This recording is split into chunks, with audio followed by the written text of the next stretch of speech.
இன்று நான் ஒரு மகிழ்ச்சியான செய்தியை உங்களுடன் பரிமாறிக்கொள்ள இருக்கின்றேன். 49வது தேசிய விளையாட்டு விழாவில் கிழக்கு மாகாண கடினபந்து கிரிக்கெட் அணியினர் வெள்ளிப்பதக்கத்தை பெற்று வெற்றி வாகை சூடி வந்திருக்கின்றனர்.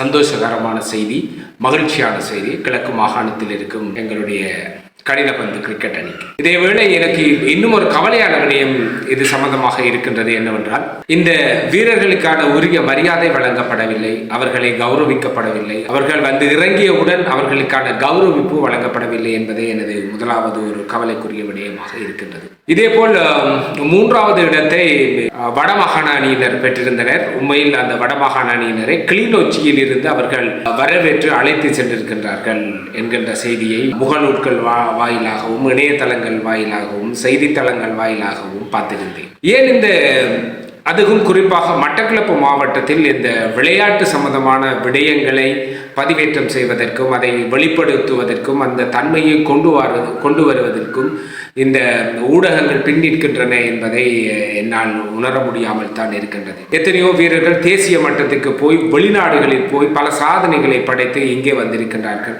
கபடி போட்டியில் இருந்தாலும் சரி, மற்றும் மெய்வல்லின போட்டிகளில் இருந்தாலும் சரி, மற்றும் கிரிக்கெட் போட்டிகளில் இருந்தாலும் சரி, பல சாதனைகளை மன்னவர் மட்டக்களப்பை சார்ந்தவர்கள், மட்டக்களப்பு மாவட்டத்தை சார்ந்தவர்கள் செய்திருக்கின்றார்கள். ஏன் அவர்களை புறந்தள்ளுகின்றார்கள்? அவர்களை பற்றிய விவரங்களை வெளியிடுவதில் தயக்கமாக இருக்கின்றார்கள். உண்மையில் இந்த கடினபந்து போட்டியானது ஒரு சிறிய விளையாட்டு அல்ல. இவர்களின் திறமையை வெளிக்கொணர வேண்டும், இவர்களின் திறமையை நாம் பறைசாற்ற வேண்டும்.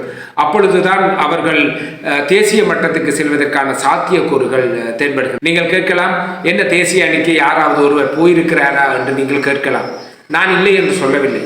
ஆனால் எங்களது அவர்களுடைய வெளிப்பாட்டு தன்மையை நாங்கள் வெளியில் கொண்டு வந்தால்தான் அதற்குரிய பலன்கள் கிடைக்கும் என்பதை நான் தெரிவித்துக் கொள்கின்றேன். யாழ்ப்பாணத்தில் அந்த வீரர்களை அழைத்து செல்வதற்காக பாராளுமன்ற உறுப்பினர்கள் கூட சென்றிருக்கின்றார்கள் என்று கூறப்படுகின்றது.